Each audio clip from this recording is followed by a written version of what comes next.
Mm-hmm. Hey, everybody.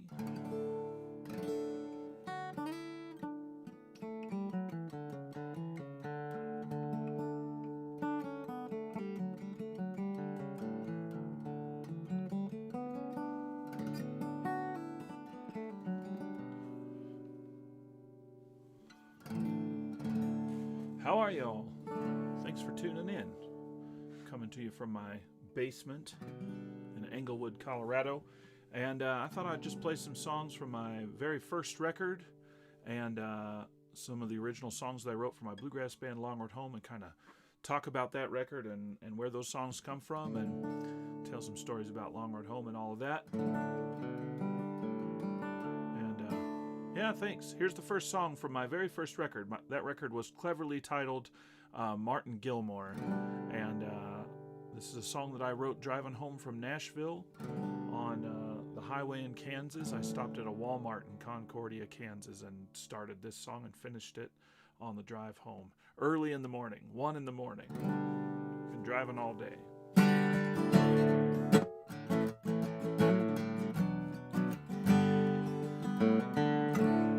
Second, hold on, I have a data slowdown. Let me try to fix this.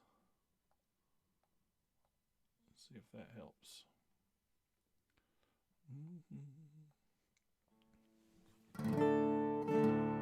Try it again. Here we go. This is called Won't You Come Home.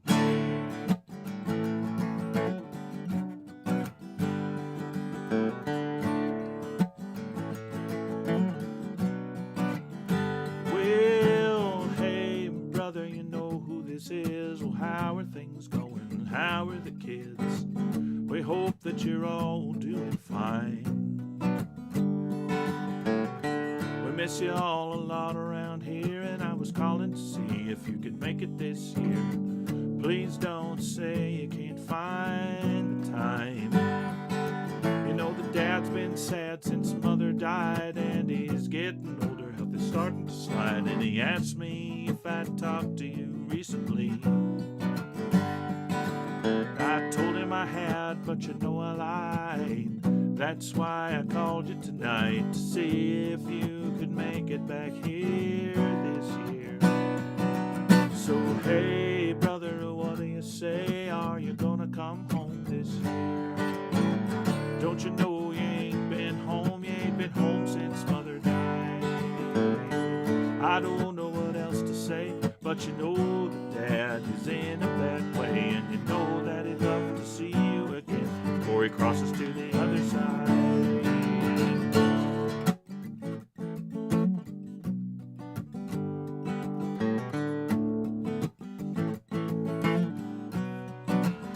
Well, I know that we had our fights, and you and dad crossed maybe once or twice, but you know that he still loves you despite it all. He's been thinking a lot about his past, and his mind is fading pretty fast, and I think he'd like to talk before it's gone. I hate to have to call you and beg, but I told him I'd ask, and I can't go back and tell him that you said no.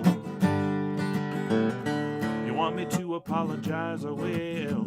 I can't believe that we're fighting still. I don't even remember what it was about.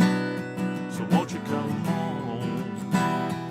Won't you come home? Well, hey brother, what do you say? Are you gonna come home this year?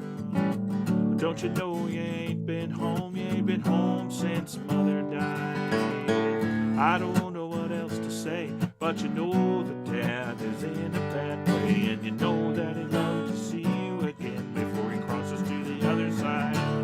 I say, hey brother, what do you say? Are you gonna come home this year?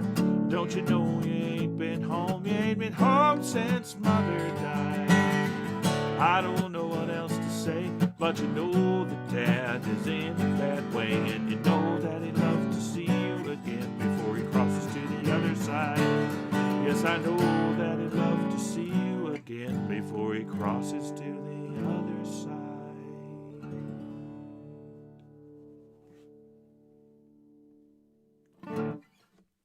Thanks very much. Let's see.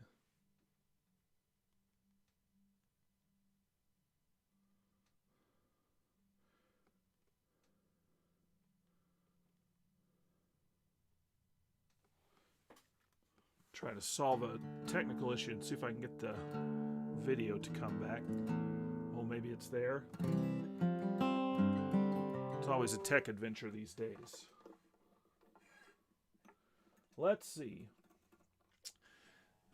I went to Nashville for the first time to visit in 2006. I went to the International Bluegrass Music Association conference there, and had a really great time. Met a lot of people, saw a lot of folks, and I was really inspired to write songs. So on my way home, I had listened to music all week and decided I didn't want to listen to CDs in the car, and so I was just writing songs, and that one came to me early in the morning when I was still on the road. I was heading from Nashville. I stopped in Kearney, Nebraska to see some friends, and I had stopped at a Walmart to just walk around and wake up. That was back in the day when I would just like drive when I was tired. That's a bad idea. Don't do that. That's my public service announcement.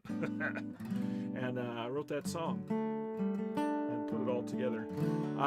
This next song is one from my first record that people still ask for and still request. I wrote it on the shores of Jenny Lake in Jackson, Wyoming, a really pretty place. I was inspired to write some kind of song there, and I wrote a song called Jenny and Jackson because it was right there in front of me, and that's how I write songs, just whatever's right here. That's what's going to be on the guitar. So here's Jenny and Jackson.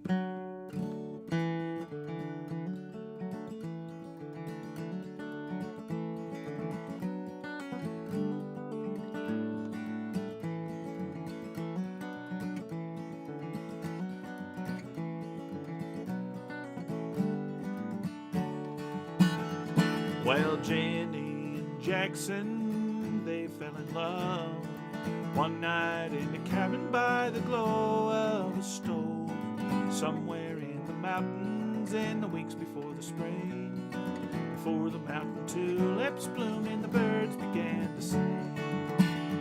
They spent each night together, keeping from the cold, spent each day surviving and feeding their stove. Jackson went out hunting and Jenny kept him fed, and every night they'd sing a song before they went to bed. And the lyrics flowed like fire, it kept them safe and warm. The music seemed from heaven sent to lend shelter from the storm. They stayed right there together, safely by the stove. That's how Jackson and Jenny fell so deeply in love.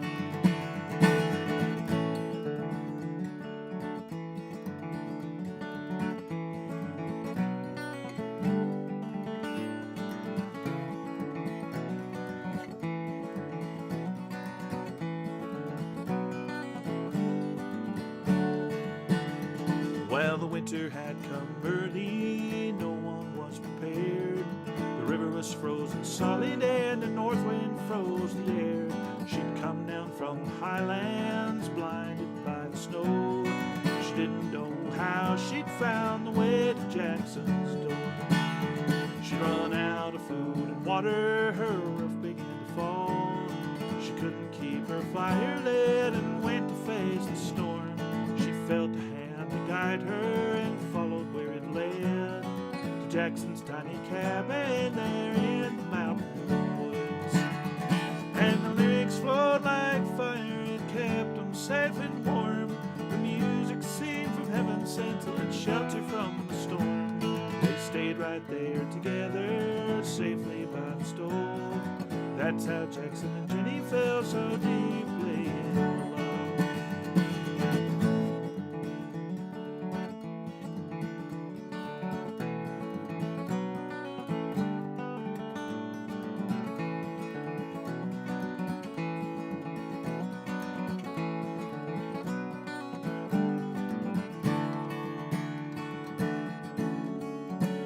Now it's been 4 years and 20 since the winter of that storm, since Jackson and Jenny fell so deeply in love, Since the town folks found the cabin and the fire that had died, they found Jackson frozen and Jenny by his side. But now up on the mountain in the weeks before the spring, all the birds are silent, but you'll still hear something sing. Some say it's the crickets, some say it's the wind.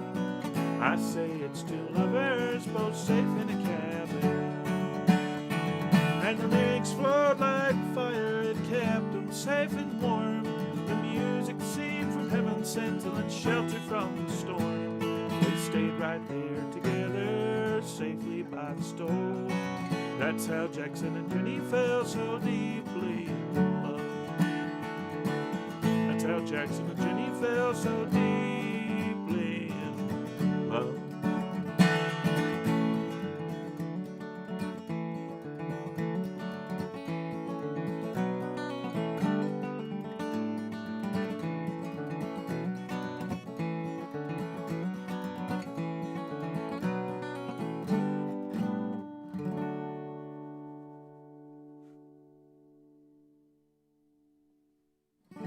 There you go.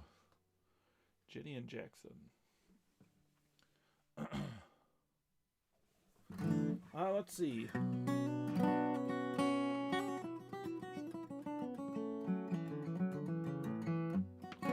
I remember writing a lot of these songs kind of in the basement of my aunt's house in Scottsbluff, Nebraska while I was going to college there. And then I lived in a trailer house in Laramie, Wyoming for a while, and I wrote a lot of these songs there.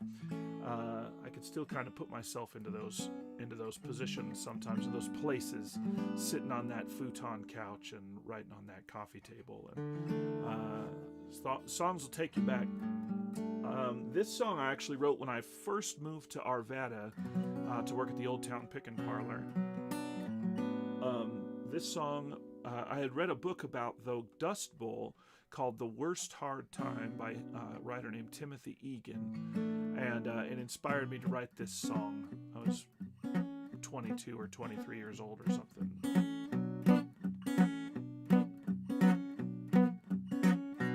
Oh, the wind would blow the fields away, and clouds tall as the sun sweep across the western plains and settle in the lungs of the ones who tried their best to make a living from the land. And the earth on which they hoped to live would end up killing them. Don't cry about hard times.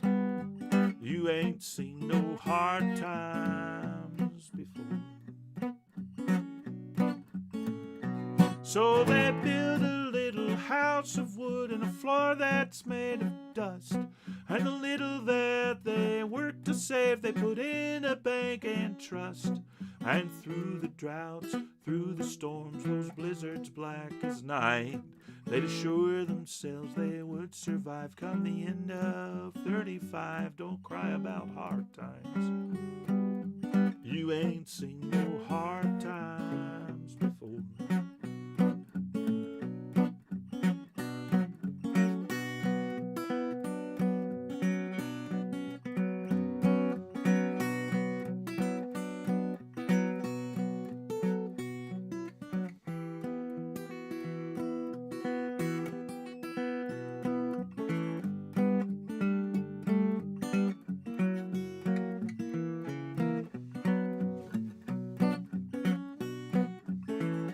So Frankie came and saw the pain the country suffered through.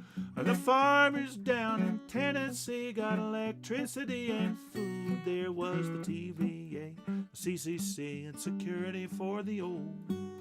But none needed more or suffered more than the ones in the Dust Bowl. Don't cry about hard times. You ain't seen no hard times before.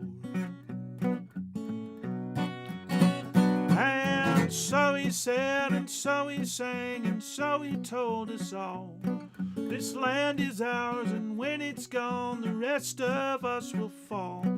He told their stories, he felt their pain, said how to survive, and somehow they came through what was the worst worst of the hard times, don't cry about 'em. You ain't ever seen none before.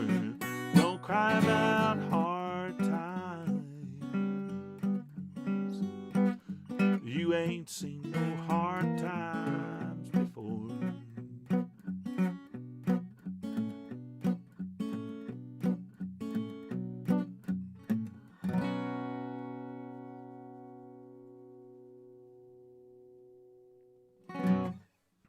Yeah. You know, from time to time I get to go out there to, I did a tour for the High Plains Public Radio out there on the western plains of Kansas and the southeastern plains of Colorado, kind of in that Dust Bowl area. High Plains Public Radio is centered in Amarillo, Texas, and they also have a studio in Garden City, Kansas, and pretty much their broadcasting region is the region that was the Dust Bowl.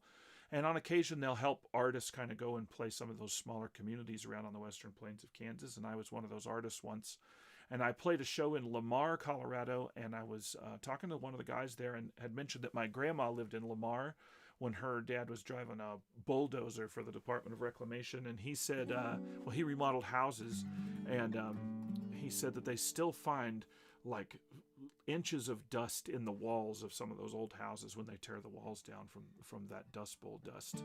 It's still there. A lot of this stuff seems like it was so long ago. I guess it was almost 100 years ago, but 100 years isn't worth what it used to be. Let's see. Here's one that I had kind of intended to write for my bluegrass band Long Road Home, but we never quite got it together to record it, so I recorded it on my first record in a bluegrass style.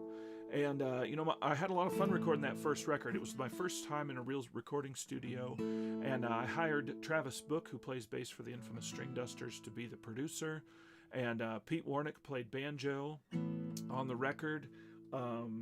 Eric Toreen played bass, Rich Zimmerman played mandolin, Justin Hoffenberg played fiddle, Todd Livingston played the dobro, and I also had Aaron Youngberg and double A Aaron and E Aaron played and sang on that record as well. So it was a lot of fun. I recorded it at Mighty Fine Productions, or what is now Mighty Fine Productions, here in Denver, Colorado.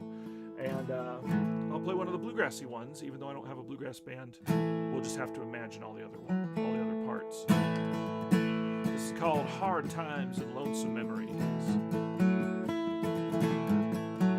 Well, it used to be the easy life, the way that I lived. Always got something back from what I would give.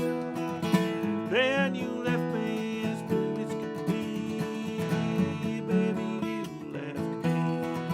Nothing but hard times and lonesome memories. It's been so long since you were next to me now. Hard luck follows me around since you left me all alone.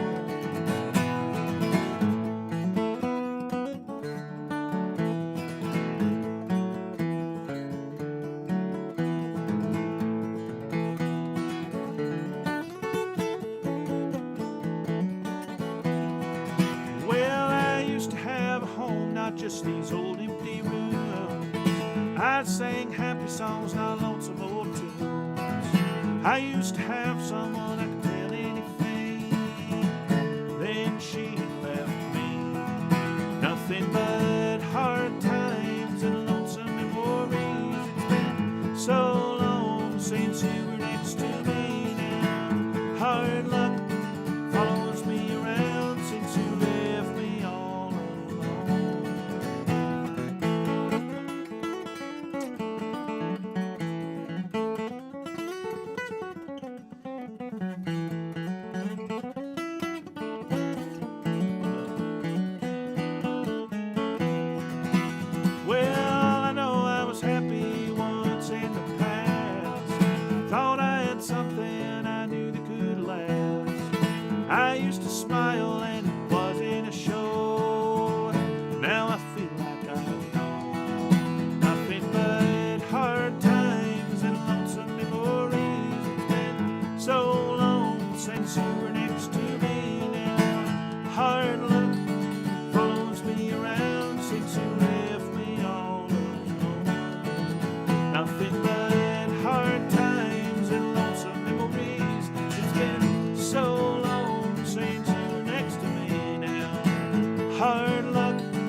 you go.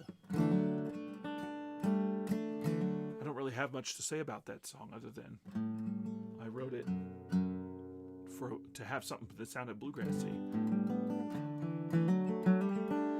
Here's another one from that first record. Not much to tell about this one either, other than I was trying to write a song in a modern style.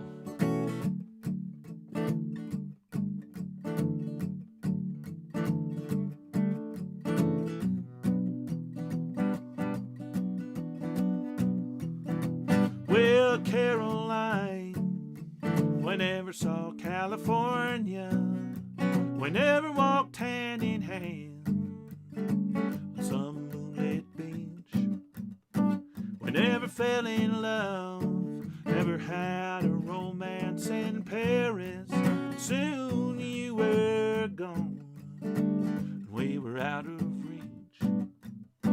Oh, but Caroline, you know we had our moments, and there were times I think we knew that we were closer than that.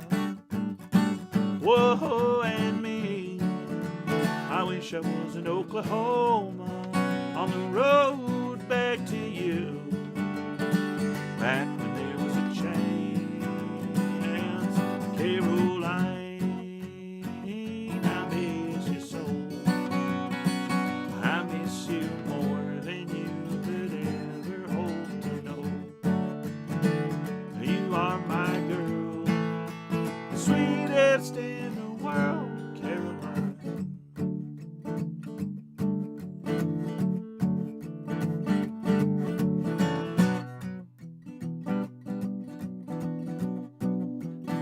Well, Caroline, I can't help but love you, and I tried to let you go because you're gone. But it's on my mind, the night that you kissed me, the one night you were mine, on my front lawn. There was a halo around your head. You were an angel, but I never said, Caroline, I love you, I need you, Caroline, I do. Caroline, I miss you so. I need you more than you could ever hope to know. You are my girl, the sweetest in the world, Caroline.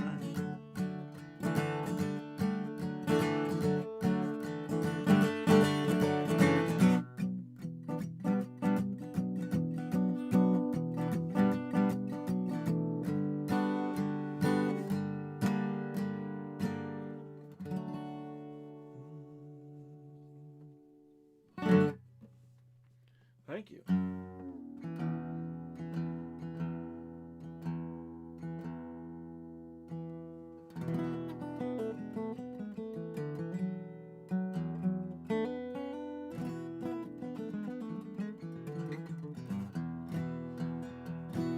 Let's see. I'll play it there. Gotta remember what key I do this in. I wrote this song was kind of inspired by a song that my cousin Ben Treffer wrote, where he talks about bottomland. And I remember when I was a kid, I watched that oh geez, I can't even remember who was in the movie. I watched the movie Sergeant York, and there's a whole scene in there where he's talking about bottomland and how easy his life would be if he had some bottomland. And there's a scene where he's like plowing all these rocks out of his field, and it looks like a really hard work. So I wrote this song kind of inspired by both of those things. The imagery kind of comes from that movie, and just imagining all the hard work that folks do, and how lucky I am to be a guitar player. It's called Bottomland.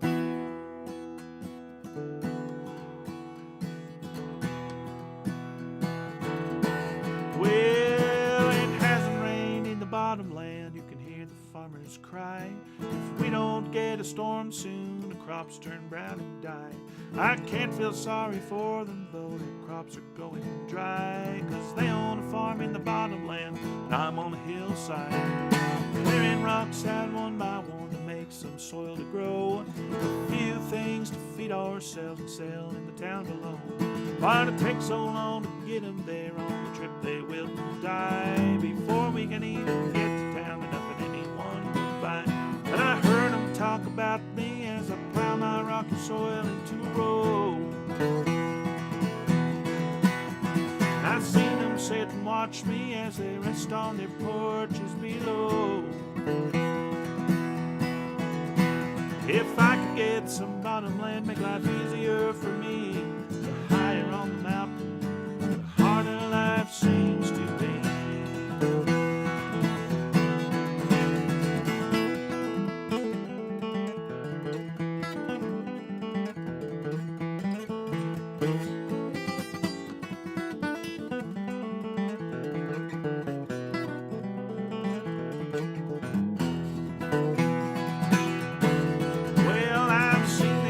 Soil plowed into a fertile brown, surrounded by the green grass on the road into the town.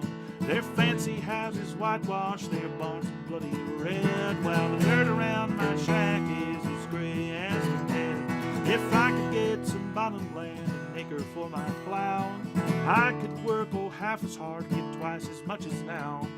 I could get into the town and sell it on the street, and still have time to spend at home with my family.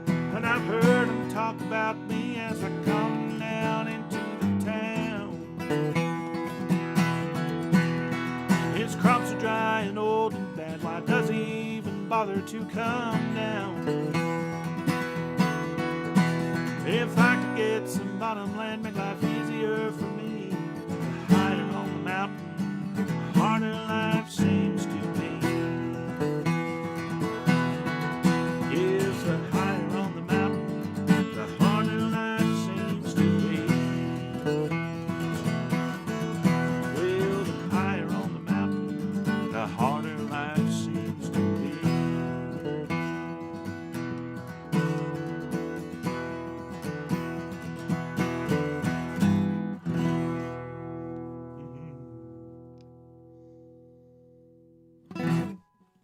Thanks so much. I recorded this record in 2008, so I was 24 years old, almost 25 years old. So all these songs are from 20-year-old Martin, not from 41-year-old Martin. Let's see. Thanks, buddy. Thanks everybody for listening. Here's a song I wrote about my great-grandmother. My great-grandmother was born in 1908 and she died in 2009, almost 101. And she like has provided a lot of context in my life. I've always been interested in history, and I just always have felt this connection to like back to the early 20th century and beyond, just because I knew her for so much of my life and we were close. And so I wrote this song kind of about her life and just some of her advice. This is called Make a Home.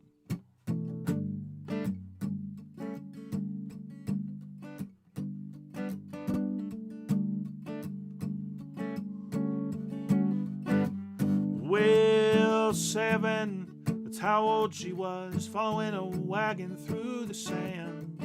From Amarillo to New Mexico, that's the way they traveled back then. Well, it was 1915 and her family was struggling, headed west to chase the hope of a dream, to the land of enchantment, hoping the best would happen along with her family. Well, she told me when I was younger, son, the way that you make it through, you keep your nose pointed to the brightest horizon, keep your feet falling and rising. Don't you worry about what you left back east. You won't get nowhere if you don't move your feet, you know.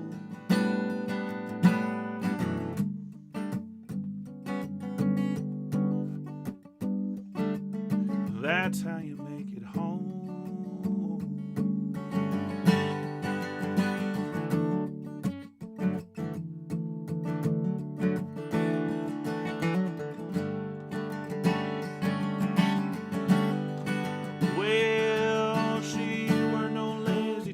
something, wishing for the best. She was a child of northern Texas. Her home, it always was the West. She never graduated, didn't call herself educated. She just trying to make it through. She told me when I was younger, son, the future depends on you. Things are easier now, so these new hard times seem harder to everyone.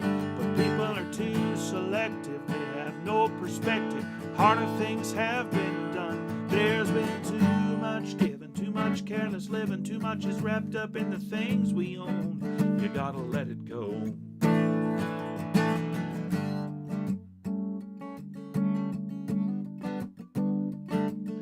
That's how you make it home.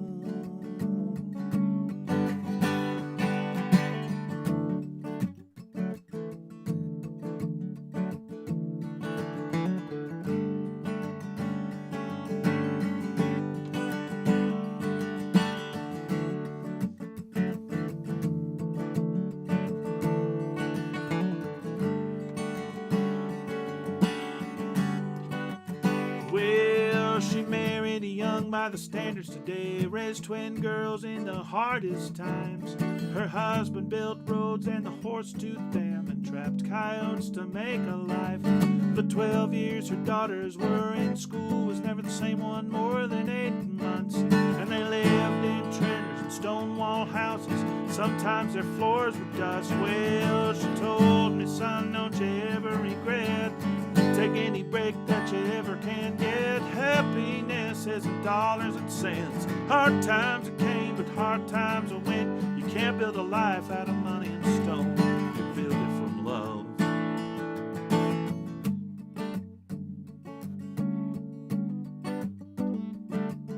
That's how you make it home.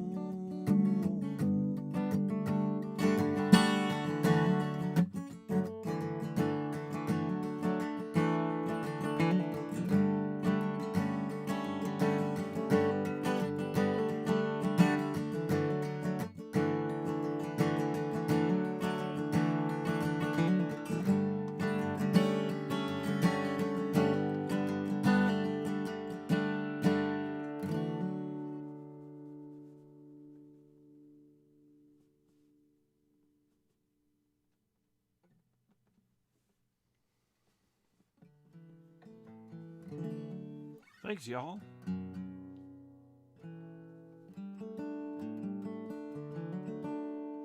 Let's see. I'll play my hit in Ireland. I've been to Ireland several times and played there, which has always been really cool. And this is the song that I always get requests for when I go over there. And I wrote it when I was working at Fort Laramie National Historic Site. And one of the things about the military in the United States, but in the West specifically, in the late 1800s, is that it was mostly comprised of immigrants. Like a vast percentage of it was comprised of immigrants. And a lot of those people would come from Ireland or Germany or other places in Europe, and there would be signs in the window that say Irish or immigrants or Germans need not apply. And so they would find their way into the military because that offered them a steady job, a regular paycheck. They could learn to speak English. They could gain their U.S. citizenship by serving in the military. And so there were a lot of immigrants who fought in the American Civil War, a lot of immigrants on the Western frontier. And so I wrote this song kind of inspired by that. It's not about a specific character, but kind of an amalgamation of stories and characters that I had read about when I was a park ranger. I've been to Cork, Ireland, and they really like this song there, and it's very different from Fort Laramie, Wyoming. So if you've ever been to both, you can imagine where the character's from. So it's called The Streets of New York.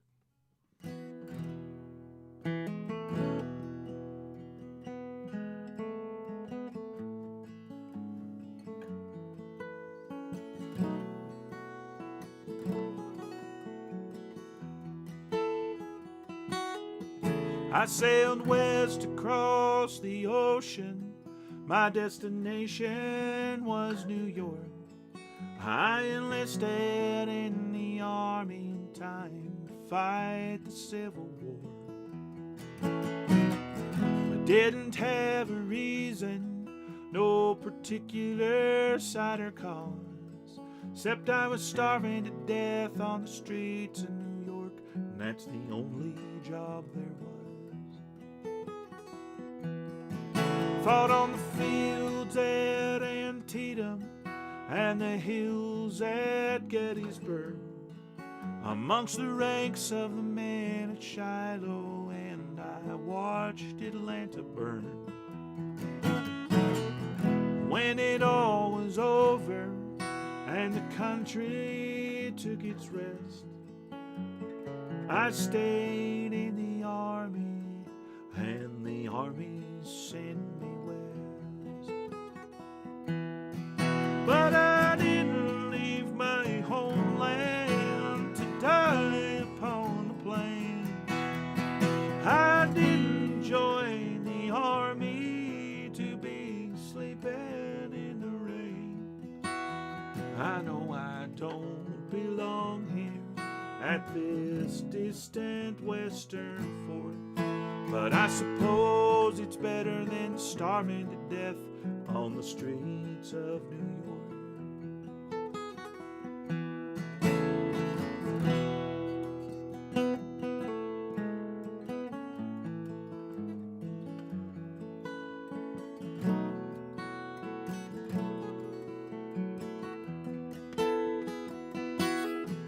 Well, the dawn just lit the morning, 2 weeks on the march. I heard a cry from the south of the camp, and the Indians made their charge. The men all made the scramble, but it was to no avail, and I got separated from the rest of the group as we followed the Indians' trail. Now I've been 12 days lost upon the range. I hope someone finds me soon. I can hear a lonely prairie wolf howling in a harvest moon. I'm lost, alone, and hungry. There's storm clouds to the north, and I can't help but wish that I was back in New York. But I didn't leave my homeland to die upon the plains. I didn't join the Army to be sleeping in the rain. I know I don't belong here at this distant western fort, but I suppose it's better than starving to death on the streets of New York. I sailed west across the ocean. My destination was New York. I enlisted in the Army in time to fight the Civil War. I didn't have a reason, no particular side or cause, except I was starving to death on the streets of New York, and that's the only job there was.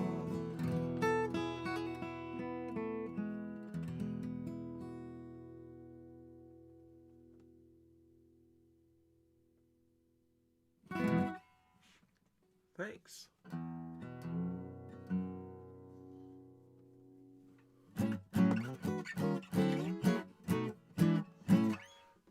Around that same time that I made that first record, Long Road Home decided to record our first record too. We recorded it live at E-Town Hall in Boulder, which is now a really fancy concert venue, but at that time was just an abandoned church with there were like puddles of water in the basement, and we set up some recording equipment, the 2 microphones that Long Road Home always used, one of which I have sitting right over here. Still have it all these years later. It was myself. Long Road Home at that time was myself, Justin Hoffenberg, Pete Warnick, from Hot Rise, Gene LeBay, who played with bass with the Nashville Bluegrass Band, and Jordan Ramsey. And we recorded a whole record live over 3 nights. We played the same set 3 nights in a row, and we just kind of cut and spliced the songs together between the 3 nights. So if you have that record, Long Road Home, live at E-Town Hall, every song is part of it is from each of the 3 nights. We pasted it together. It was, I don't know how we did it, but we did it and made a record out of it. So this is a song that I wrote with Justin Hoffenberg from Long Road Home. I remember we were in his basement playing with this cool little microphone that he had, making recordings, and we just put a song together. And this is what we came up with. It's called, Well, Mary Lou, what can I do? I miss you so I had to let you go, but what's a poor boy to do over you, Mary Lou? Well, now I had a mind to ramble. I gambled my money away in every little honky-tonk from here to Memphis. I got tired of this town. I had to put you down and move on, Mary Lou.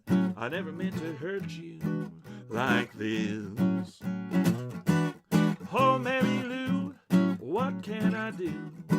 Miss you so I had to let you go, but what's a poor boy to do over you, Mary Lou?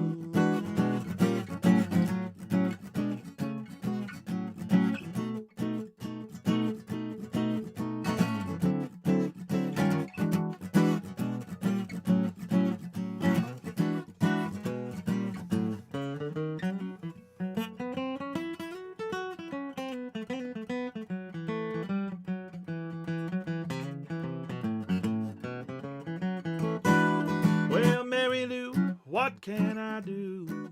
I miss you so I had to let you go, but what's a poor boy to do over you, Mary Lou? Well, now I had a mind to ramble. I gambled my money away in every little honky-tonk from here to Memphis. I got tired of this town. I had to put you down and move on, Mary Lou. I never meant to hurt you like this. So, Mary Lou, what can I do? Miss you so I had to let you go, but what's a poor boy to do over you, Mary Lou? But what's a poor boy to do over you, Mary Lou? But what's a poor boy to do over you, Mary Lou? There you go. A silly song that we wrote. And then a story we always tell is that we found a centipede and a spider because we were down in the basement. And we trapped them both under like a plastic cover from like a CD spool when those used to exist. And the centipede killed the spider, and we were very freaked out because we were 20 years old.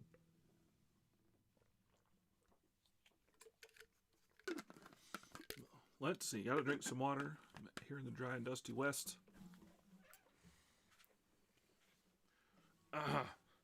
I'll play you this one. This is one that I wrote with Pete Warnick. Kind of about facing hard times in the bluegrass style. One called Keep Rollin'.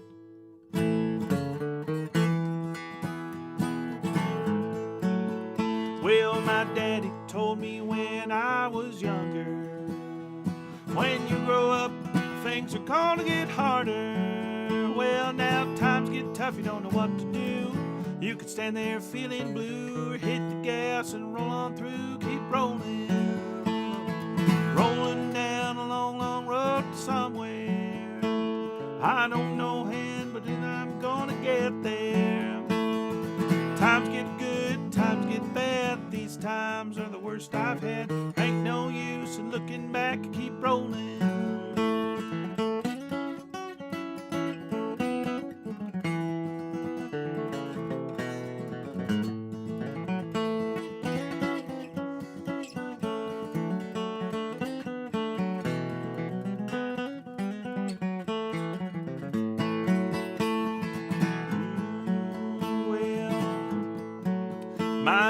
boss started picking on me one morning. Says I'm gonna give you one last warning. If you don't shape up, you'll be gone. Well, says I've been here too long. You can stay, I'm moving on and keep rolling. Rolling down a long, long road to somewhere. I don't know how, but soon I'm gonna get there. Times get good, times get bad. These times are the worst I've had. Ain't no use in looking back, keep rolling.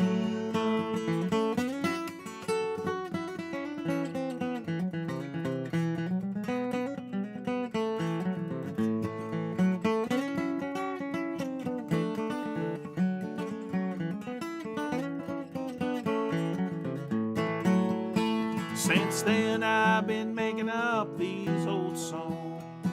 Small jobs on the side, I seem to get along.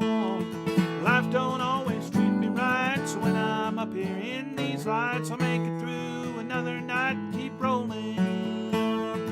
Rolling down a long, long road to somewhere. I don't know how, but soon I'm gonna get there.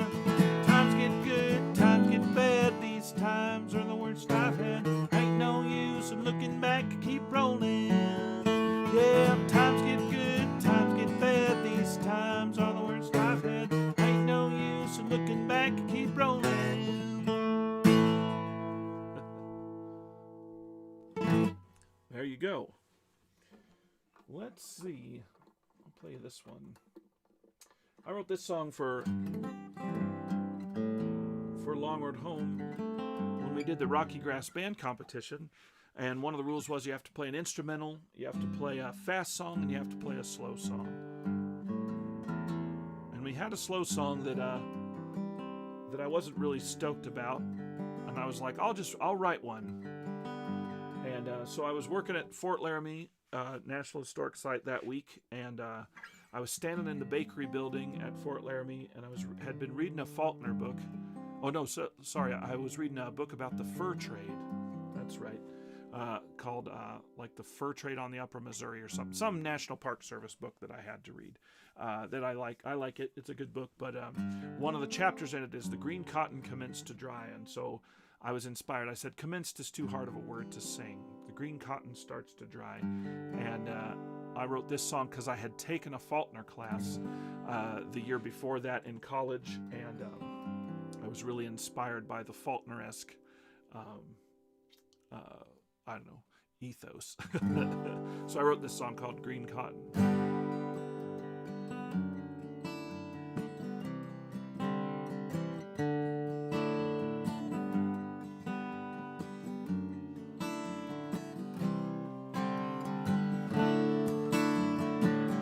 You can see him plow the fields from early spring to fall.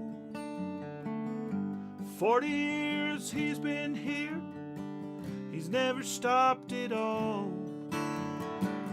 But age is a funny thing, it'll catch up in time.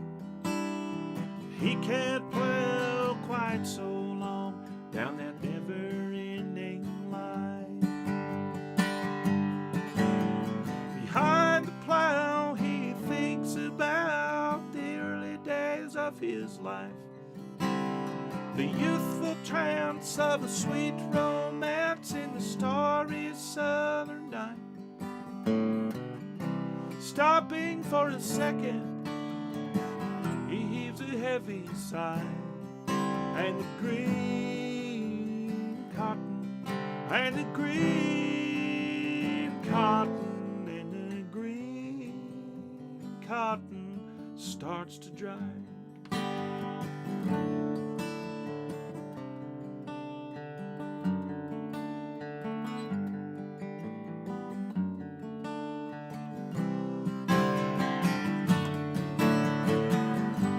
Walked 1,000 miles, but never been anywhere. But back and forth across the field in the sultry southern air, and on the road beside his home, the world passed him by, and he knows head to cry. Behind the plow, he thinks about the early days of his life. The youthful trance of a sweet romance in the starry southern night. Stopping for a second, he heaves a heavy sigh. And the green cotton, and the green cotton, and the green cotton starts to dry.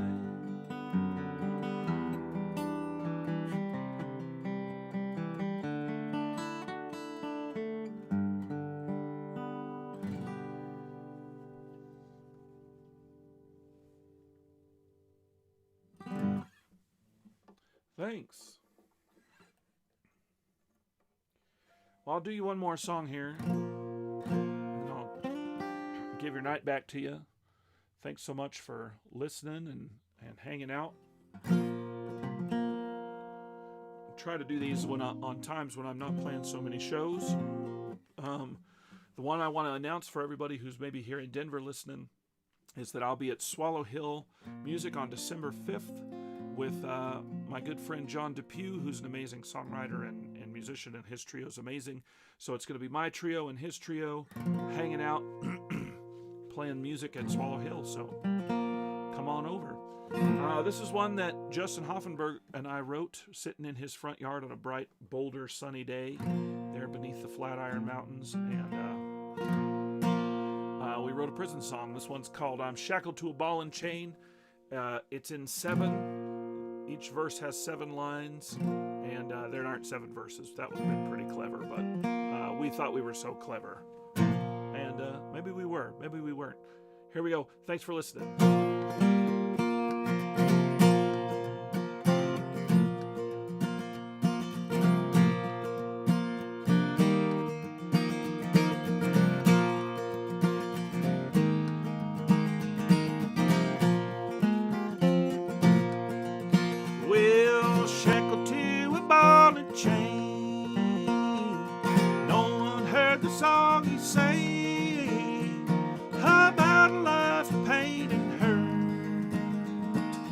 Just a whisper barely heard. He sang about the ones he'd slain. He sang about his evil ways. He's shackled to a ball and chain.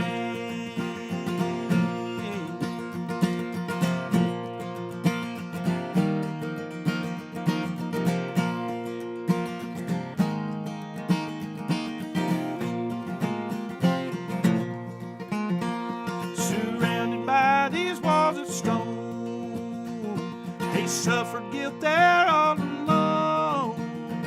He dreamed of her in his embrace. He heard her cry, he saw her face. He drew his gun, his heart went cold. Well, shots rang out, now he's grown old. Surrounded by these walls of stone.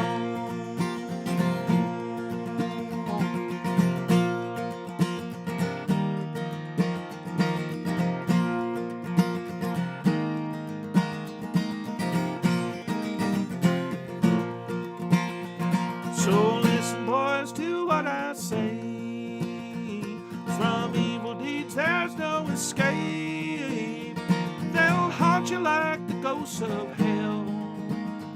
So listen, boys, and listen well. Or soon you will regret the day you turn to those evil ways. You're shackled to a ball and chain.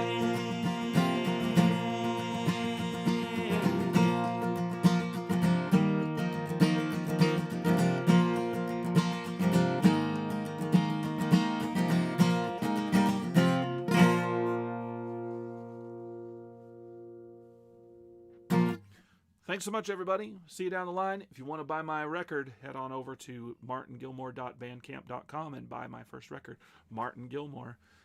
It's still available, and I still have CDs for sale. I have lots of CDs for sale, so if you want one of those, let me know. And check out Longhorn Home live at E-Town Hall. Thanks so much. See ya.